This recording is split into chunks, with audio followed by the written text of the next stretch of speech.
Welcome back to another episode of Mom Talk. Victoria and I are going to do a little catch-up session today for y'all. And I'm going to start out with something I think is hilarious. And if y'all listen to our Scott and Lacey Peterson episode, we did liken Jarrett to Scott Peterson, yeah. Just like how he drinks milk with pizza. And how he's just so calm no matter what, like even if your wife's missing. Yeah.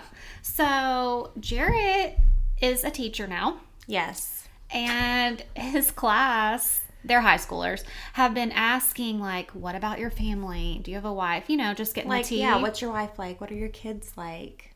And Jarrett told them to listen to the podcast. Yeah, he really did. He was like, I don't discuss, like, my personal life with students. And I'm like, that's not really your personal life. They're just, like, wanting to know what your wife and kids are like. He's like, nope, too much. We gotta, like, focus. He's like, they're trying to distract me so we don't have to learn anything. No, they are. I was like, true. And so he was like, but my wife has a podcast and she talks about everything publicly. So if you want to know about my life, you'll probably know more than me if you listen to this podcast. Well, that's not the first time he had told them this, but he told them this again on the same day the Lacey Peterson episode came out. And I called him a murderer. Okay, did he listen to it? He did after I was like, you might not have wanted to say that today. And he's like, why? And I was like, normally I sing your praises on here, but today I called you a murderer.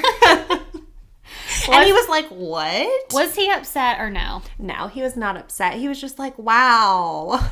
Did any of the kids come back and say they listened to it? No, I don't know. Not that I've heard of. I need Jarrett to give us an update. Yeah, I'll have to ask him. But also, if they like went to the podcast, I don't think they'd pick that one because they're not going to get the scoop on Jarrett through that. Except, so they think. Except they would. Like, none of the episodes are titled Jarrett, so. True. I don't know what they'd pick. But they did tell him that you're a baddie. Yeah. And he was like, did you know you're a baddie? I was like, what? And I thought he was trying to, like, be flirty with me or whatever. No, Jarrett, do not come home talking like that I was Victoria. Like, what? And he, because, like, even call it, like, hey, beautiful. Like, that's pushing it, buddy. Mm-hmm. And so he was like, did you know you're a baddie? I was like, stop. Like, just stop talking to me. Mm-hmm. And he was like, no, I didn't say that. I was like, I just heard you. Yes, he's like, no, my kids said it. I was like, how have your kids seen me? And they're like, your podcast picture. Which is an amazing one of you. So we took a good picture. Yeah, it's a good one of both of us. Well, I'm glad they stalked a little. Yeah. They're interested. Yeah. That's just so funny to me. Jarrett's learning all the slang, too. I love that. And he's like, what does this mean? What does that mean? I'm like, okay, I do know most of these. You're 100. Yeah, we're pretty kept up, right? I feel like we are. Like, your kids are at the age now where we have to. I have to, or I can't have a conversation with them. No, yeah. So I feel like I do need to help him out a little. I feel like I am younger than him, but only by like 13 months. Yeah. But I feel substantially younger when I'm able to tell him these things and what they mean. I was like, baddie's not even like a new one. I was going to say that's like, not what? new or crazy. Like, you know, he strictly listens to like country and Western music, and they don't be saying baddie. No. And I guess he wouldn't have anybody else to talk to him like that until now. Until all of his teenagers. His whole day is filled with teenagers. I know we touched on if he likes it, but now we're further into the school year. Does he still like it? He does still like it. He says it's the easiest job he's ever had. Who would say that teaching high school? Jarrett. He just loves it. I mean, yeah, he loves it. I mean, wow. But go back to he is teaching what he knows. He's teaching what he knows. The kids want to be in the class. You know, he does say, like, I'm glad I'm not teaching English or math or, like, a standardized subject. Like, he thinks that would be incredibly challenging. Like, not to make light of teaching as a whole. He does think it's hard. His subject, however, his role, he's like, I teach 2 classes of PE. Right. I'm like, yeah, you're right. It sounds great. Plus, he's very interested in the subject still. Like, he still has friends at the fire station. He still gets to stay up to date on all of that stuff. So I think he enjoys it. Okay, let's talk about that. He's been home now every night compared to your old sketch. My whole life sketch, yeah. Yeah, your whole life sketch. I mean, before you even had kids. Before we even lived together. Like, he was there for 10 years.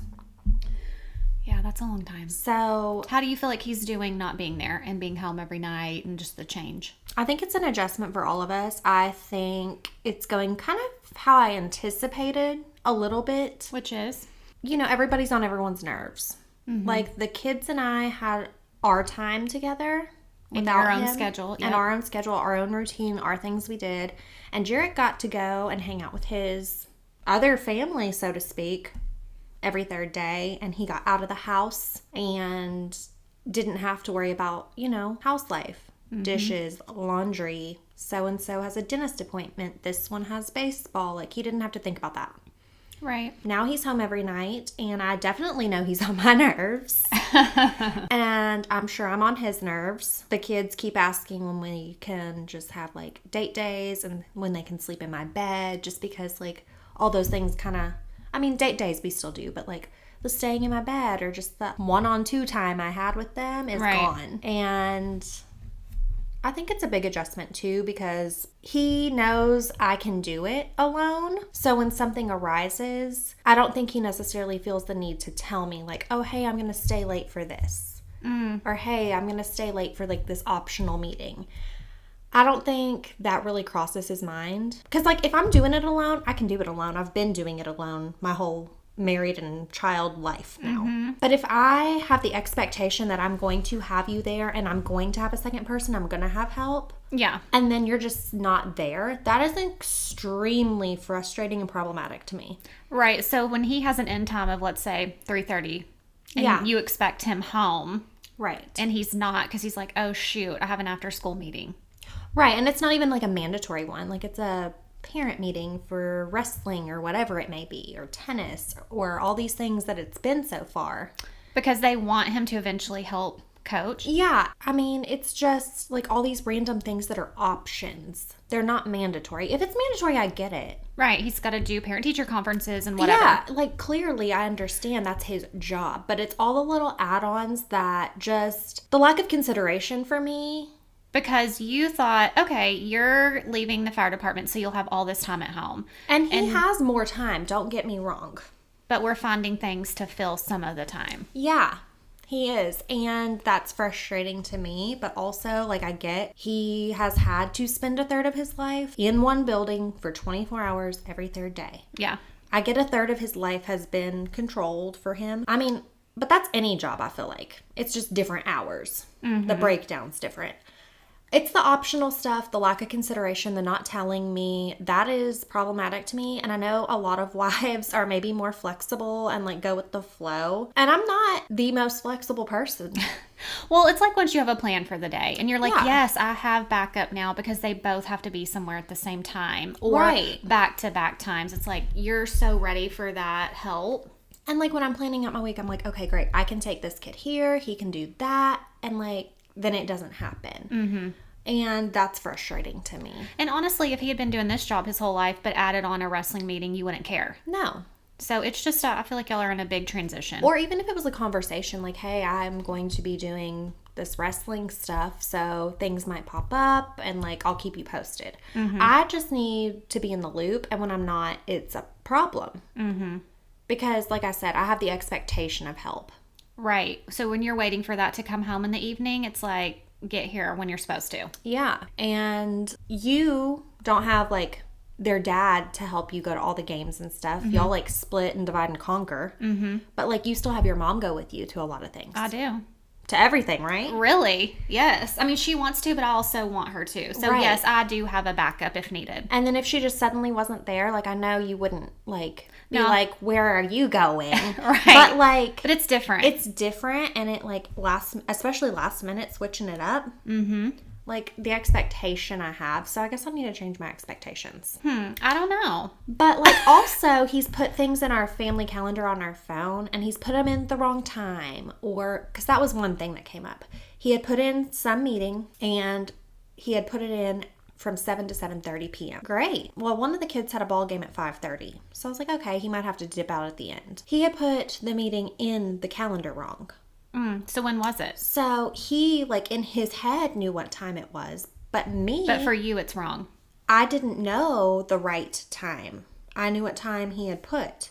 So when he's like, hey, I'm going to go to the field with you and like help you get them settled, but then I have to leave. I was like, why do you have to leave so early? Right. And he's like, my meeting's at 6. You're like, weird. It said 7. I was like, 7? He was like, 6. And then he checked his email and he was right. It was 6. I was like, you put it in at 7. I mean, this is every woman, wife, mom. I don't know if it's just because I'm so similar to you that I agree with you. I'm not just saying I agree with you. I agree with you. That is so frustrating. Yeah. And if anybody else is chill, we need to know how. We need to know how. Like, have you been broken down? Has it happened so many times that you're just like numb? Yeah. But yeah, I'm like, okay, that sucks. But because then, the kid who was playing the game is like bummed that dad's not there, but he was. Where'd he go? Right. And then I have another kid up on the playground who's like, where's dad? And literally throwing a fit because he left. And then I'm trying to sit there and watch the game. Mm-hmm. And, I would have asked, like, I do have a lot of support. I have lots of family willing to help out. I have friends. If I felt like I needed somebody, I could have arranged that. Right. Had I known. So, because his whole thing was he wanted to carry the bag for the team snacks. Because he didn't want you to carry it? He didn't want me to have to worry about carrying it. Mm-hmm. He's like, I'll help you carry it in. So he came and carried it. Yeah, but like I can carry a bag. Right. And what have I been doing for the last 5 years that we've had kids? And I haven't had you as an option. Mm-hmm. I've either asked somebody to come with me and help me, or I've done it myself. Yeah. And I think, it's nice of him that he wants to do these things, but it's like complicating what me and the kids know. Yeah. And then they see him for a couple seconds and then he leaves. Yeah. So then they get stirred up. Right. And I'm left to deal with it. Yeah. I know that feeling. I know you do. There's things like that have just come up. But overall, we do enjoy him being home more. And you're only a couple months into this. So yeah, I think y'all are definitely working out the hiccups. And I told him too, before he switched, I was like, are you sure you want to do this? I said, we're going to get on your nerves. I said, we as in me and the children. I said, I've said it before on here. He has so much patience with them. And I'm like, you're not going to have as much patience with them when you're here every day with them. Mm-hmm. And he's like, whatever. Like, I'm a patient person. He didn't believe you. Yeah. No. And I'm like, no. I said the first probably 6 to 8 weeks will be great. And then it'll start hitting. And where are we right now? We are in the 6th-ish week of this. Maybe 7th. Like right when I called it. Yeah. And y'all do have a lot going on with both and Ball. Yeah. Y'all are there every night of the week. And he is home every night. But every mom can relate to what I'm about to say. This is not special to Firewife or any specific job wife. I'm the one packing the lunch, packing the bag. Remy has dance on Wednesday. She has gymnastics on Thursdays. She has soccer on Fridays. They have games 4 days of the week at the ball field. I'm in car circle. I'm at daycare. I'm doing drop off. I'm doing pickup. I don't have resentment necessarily towards him. I can't really put a word on what it is, but I'm like, you just get to go to work. Yeah, because you're the default. But then again, like, he is the default provider. Yeah, we've talked about that. Yeah. Bringing in the money. I get that's my job. But I also work. I have a job. I feel like at home is both people's job. I do too. I feel like even if you're a stay-at-home mom, your hours of work are when your husband is at work doing his job. And then you both clock out, so to speak, at the same time, and the house becomes both of your responsibility. And it takes both with all these kids. Yeah. I don't feel like just because your spouse got to work out of the house all day, they get to come home and chill. No. Because I was at home working all day. I don't just stop working on the house and chill now. Right. I still have to make dinner. Mm-hmm. I still have to clean up. Mm-hmm. So I feel like the house is definitely both responsibility. Yeah, I've always felt like that. It's not like you're downing him working hard all day, but you're also working hard all day. Yeah. So there's a lot of adjustments going on. Okay, well, speaking of you having to do all that, let's talk about your heart cath getting moved and you trying to plan for that now. Yeah. So I was supposed to have my right heart cath September 9th. Yeah, we mentioned that several podcasts ago, I think. Yeah. They called me the Thursday before, I believe, and they were like, we have to reschedule. And I'm like, dang, that like really sucks. I know. When you told me that, I'm like, is she a little relieved, or is this just going to upset her because you were mentally preparing already? Yeah, I think like I'd been mentally preparing for September 9th, specifically since May when it got scheduled. Mm-hmm. And it's a long time to just have it looming over you. And like I've said before, that's like my least favorite procedure I've ever had done. I had to do it without any like type of sedation at all. Like no Xanax, no nothing to even calm me. Like just right, wide awake like I am right now talking to you, had to do this. I know this time I'm supposed to have some light sedation, and that should make it a lot more tolerable. But I'd still been dreading this since May. I mean, this procedure is what started your medical... started all of it. PTSD, all of it. So, you know, that really was hard, but also a little bit of a relief because, like, the part of me that's still dreading it was like, ooh, I get a little longer before I have to do it. But at the same time, I'd been, like, hyping myself up for months. Yeah. It sucked, but I wasn't crushed.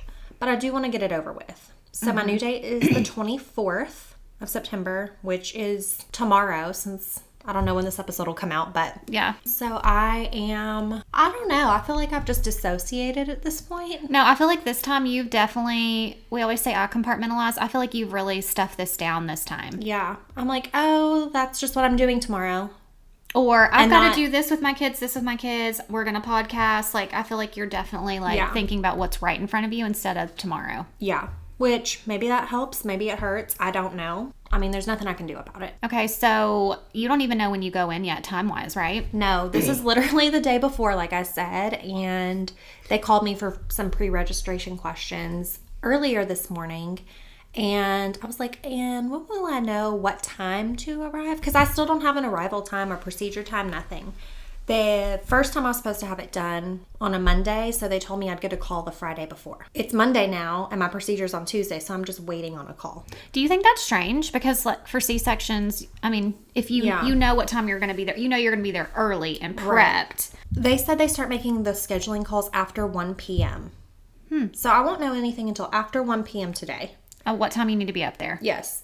Okay, so in your mind, should it be in the morning or would they have you wait until an afternoon? My aunt who works at a hospital, I was telling her and she was like, well, that's weird. And then she was like, well, that can be like an emergent type situation. Like they need that specific type of test. Okay, that makes sense. So they probably hold off as long as they can to see what pops up or like who's inpatient. Like when I got diagnosed, I was inpatient. And they worked me in, you know what I mean? Like on my second day of being in the hospital. So that made sense to me. It can be emergent, or there's people who've been admitted who need that test done. And so then the people like me who like, it's not emergent. We know what's wrong with me. I'm not having severe symptoms. It's just kind of like, where can we work them in? Because they're not urgent. But this is supposed to be a same day situation if everything goes according to plan, right? Yeah. I mean, I know you. And I know you want to get home to pick your kids up if you can. Yeah, absolutely. And I mean, I have a plan both ways, depending on what time it is. Like, my mom is either going to drop them off or pick them up. Because no matter what time it is, I feel like I'm not going to be there for one or the other. It just sucks I don't know. Especially for Mason, because he is so much like me. Like, he would love to know the plan today, and me too. Right. That sucks. Like, it's also strange too. I mean, I guess it's not strange, but you can't eat. You have to be there 2 hours before your procedure time. And if an emergency pops up, you'll get delayed. They tell you all that. And I get it. And you can't eat for 6 hours, I believe it is, before your arrival time. So 8 hours before your procedure. And then you can't drink 4 hours before your arrival time. So 6 hours before your procedure. But then if you get delayed, like, am I not eating for 14 hours? Right. I mean, I know I'll survive, but it's just a weird concept, like the day before, to not know. It is. Yeah. So I am freaking out a little. Now that it's closer. Yeah. I feel like you're freaking out more about the after if you don't get to go home. Yeah. So everything and everyone I've talked to, like all of the emails they've sent, all of the people I've talked to on the phone, everyone has reiterated, you need to pack a hospital bag in case you need to be admitted. And I'm just like, I can't do that. You're like, what if I don't? Like, I literally can't do that. No. So I don't know all the reasons as to why I'd be admitted. I don't know whose call that is necessarily, because my specialist who I see for this condition is not who performs the procedure. Okay. A cardiologist performs this procedure, and she is a pulmonologist. Okay. So I'm not sure who makes the call, and I'm not sure like how bad it would have to be for me to have to stay. I know some people go in for a right heart cath and they find other things that have popped up, or their pressures are way worse and they're like, oh, you need IV medication, you have to be admitted so we can start like working you up on that and place your permanent line. So I don't want any of that. No, we don't want any of that. We want you to come home, take your kids to their games. Yeah, and I know those things happen because I'm in all these support groups and I see it. But I also see people who get to go home and they're like, no big deal. Do you feel like you're mentally prepared for either way? No, if they keep me, I'm going to like have lose it. Yeah, I'm gonna cry for sure. Well, yeah. I mean, I think crying would be normal. A minimum. Yeah, and I'm also not prepared for my pressures to be the same even. You want them to improve. Yeah, because if they haven't improved on medicine for over a year now, like that scares me. So the medicines, are they supposed to improve them, or are they supposed to keep them at where you are? Ultimately, there should be improvement. Okay. And they like to see you get back into a normal range, and that's when you're really considered the most stable. And I know we've talked about this before, but you do feel better than you did prior, but you're just worried the meds are like masking something. Yeah, I do feel better. I do still have days of chest pain. I do still have days of shortness of breath. Those are to be expected even if you are stable and well controlled. Okay. Those can just happen. I mean, literally the weather, anything can influence it. Mm-hmm. So that's just to be expected. Like if you don't get enough sleep.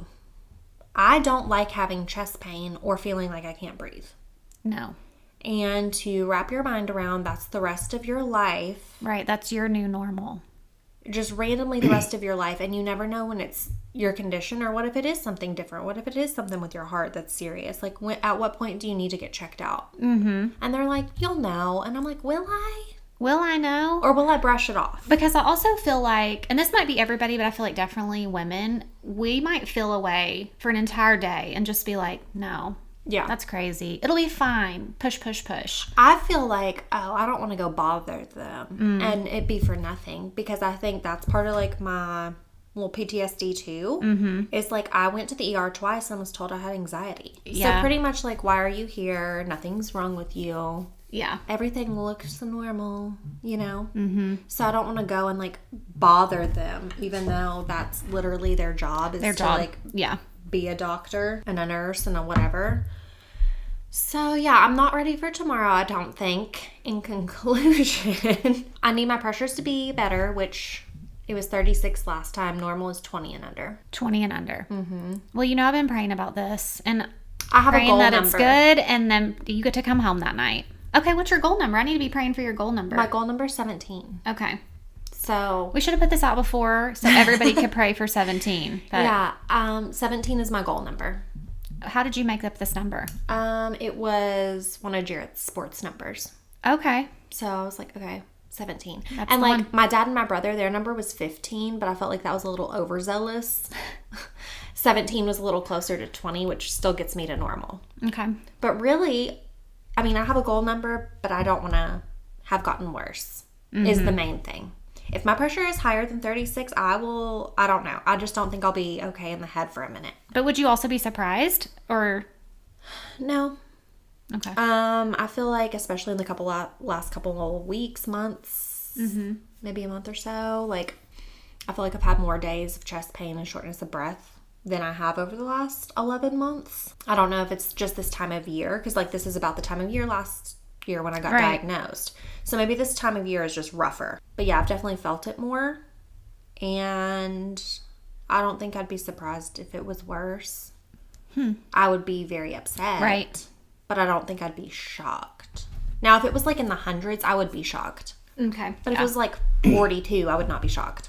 Do you like have any questions you want to make sure you ask them when you go in this time, or if you're just focused on the cath? Yeah, I just really need that light sedation. Yeah. The issue was last time my blood pressure was too low, they couldn't give it to me, which is just wild to me. I'm like, how is systemically my blood pressure going to be too low, but in my lungs it's too high? Right. Like, where's the What's your body doing? Where's the hold up? It needs to disperse better. I Yes. don't know what's going on. So, yeah, I need some sedation. And, okay, so twilight sedation is how I had all of my SVT surgeries. Mm-hmm. I wake up enraged from that. It just does it to you? Okay, so the first time, I guess I was just like a little mean and like feisty with my mouth, which is not like me to be like that to a stranger especially. No, not a doctor. So then I guess the second time it was worse. And then the third time I was like fully restrained when I woke up. And I had no memory. Because like it's twilight. So Sorry, like, it's not funny, but wow. Yeah. I don't even know what. Like I was strapped to the bed when I woke up. Okay. So did you tell them that? I will tell them that. I tell everybody anytime I have anything done. Yeah, just in case. Because I'm like, I don't mean it. I'm so sorry. Like, in advance if this happens. Like, I'm already embarrassed. Right. Don't treat me differently. I know. I'm like, go ahead and strap me down if you want. Right. It's all good. So, yeah. I'm a little nervous about Twilight, actually. Yeah. I don't know what it does to me to make me so angry. I was going to say, what's in Twilight? I don't know. And like it's weird because like I have memories from all my SVT surgeries. Like I was aware-ish, but like one of my surgeries I think was like 7.5 hours. Just Twilight? Yeah, but you could have told me it was 20 minutes. Okay. So I think you're like in and out maybe. I don't know. It's weird. Wow, medical stuff is so... It's wild. Wow. And they can't put me fully under because anesthesia, like full general anesthesia, is risky with this condition. So just gonna be Twilight. Well, we will definitely be filling people in on how this goes. Yeah, and another thing I'm curious about is like I had my first one done at a different hospital and then all the records were transferred to this hospital. So I'm like, are you going to be able to tell me that day if it's better? Are you going to give me a report? Are you going to tell me my number? Like, do I have to wait? My follow-up with my doctor is not until November. No, we cannot wait until then. So I'm like, I need something before November. I need to know if it's better, worse, same. Yeah, so when I'm you sure go if it's in, worse, I'll know. Can you ask that? Like, hey, can you give me numbers after? Yeah, and so like last time they were shouting out numbers in the room. I had no clue what they meant last time. This time I have had a clue. I will have a clue. Yeah, but if you're twilighted and going crazy in there, you might not hear. If my blood pressure is too low, I will be aware. And I don't like that thought. No. That scares me. Have you been checking your blood pressure at home? Never. Oh, okay. No. That's surprising to me that you don't. Mm-mm. I've just never had issues with blood pressure. Like, it's been too low. It's never even been normal. Mm. You know, it's so low I get lightheaded when I stand up. But Yeah. it's never been normal, so I'm definitely not worried about it being high. Mm-hmm. I am worried about it being a little low. Yeah. But also, like, the same things that help your systemic blood pressure come up, like salt and hydrating, that can affect the blood pressure in your lungs, too. So I don't want to, like, eat something super salty and get a bad reading. No, please don't. So, I don't know. We'll see. But I am scared. And I feel like most of the time, I'm like, oh, I feel good. The meds help me. I'm living my normal life. And that is true. But on the other hand, like, there are all these appointments and, like, mental dread and just craziness that goes with it. Mm-hmm. It is not just, oh, I take this medicine and I feel good. Right. Like, that is true. Mm-hmm. But what's also true is I am crazy. Two things can be true. Yeah, and they are. Yeah. Okay, so we will definitely update y'all on how that goes. Be keeping Victoria in your prayers that her numbers are good. And don't forget to follow us on Apple and Spotify and on our Instagram account. And thank you so much for listening. Bye.